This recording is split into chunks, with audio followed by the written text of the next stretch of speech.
ভয়ঙ্কর Russell viper সাপের আতঙ্কে সারা বাংলাদেশ। বাংলাদেশের বেশ কিছু জেলায় রাসেল ভাইপার সাপ নিয়ে আতঙ্ক ছড়িয়ে পড়েছে। ফেসবুকে বিষয়টি নিয়ে অনেকে নানানভাবে উদ্বেগ প্রকাশ করেছেন। অনেকে প্রচার করেছেন যে সাপটি কামড় দিলে দ্রুত মানুষের মৃত্যু হয়। পরিস্থিতি এমন এক পর্যায়ে পৌঁছেছে, রাসেল ভাইপার সাপ মেরে ফেলার প্রচারণাও চালানো হচ্ছে ফেসবুকে।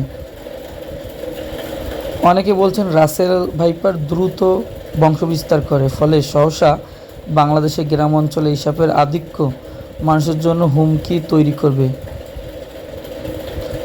সাপ গবেষক ও বিশেষজ্ঞরা বলছেন, এই প্রজাতির সাপ কামড়ালে তারও চিকিৎসা আছে এবং সময়মতো চিকিৎসা নিতে পারলে মৃত্যু ঝুঁকি কমে যাচ্ছে।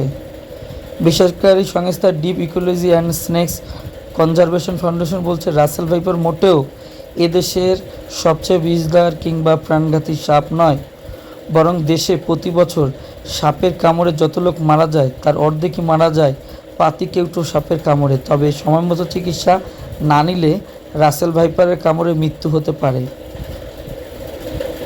বাংলাদেশের সাম্প্রতিক সময় কয়েকটি জেলা রাসেল ভাইপারের কামড়ে কয়েকজনের মৃত্যু ঘটনা ঘটে। ঢাকার কাছে মানিকগঞ্জে কিছু এলাকায় গত ৩ মাসে বিষধর রাসেল ভাইপার সাপের কামড়ে অন্তত ৫ জন মারা গেছে বলে সরকারি কর্মকর্তারা জানিয়েছেন। এরপর ভোলাসহ আরও কয়েকটি জেলায় এ ধরনের সাপ ধরে মারার খবরও এসেছে। বাংলাদেশের স্বাস্থ্য অধিদপ্তরের হিসেবে ২০২৩ সালে ৪ লাখ সাপের কামড়ের ঘটনা ঘটেছে।